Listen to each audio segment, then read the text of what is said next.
This is James, one of the reference librarians here at Assumption University. Today I want to quickly show you how to do a hanging indent in both Google Docs and Microsoft Word. For Google Docs, it's pretty straightforward, but it's a little bit hidden. So we're going to highlight the area that we need to indent. We're going to go to Format, we're going to go to Align and Indent, and we're going to go to Indentation Options. And we're going to click that, and we're going to change the special indent to hanging. Then press apply, and there we go. Pretty straightforward. For Microsoft Word, it's the same concept, but we're just going to be clicking different things. So once again, we're going to highlight the area that we need to indent, and this time we're going to go to paragraph, but we're going to go to this little arrow thing right here.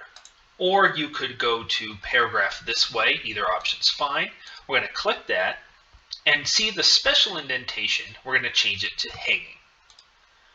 For both situations, it's a lot easier if you let the program do the formatting for you and you're not doing it manually with the slide rulers and everything.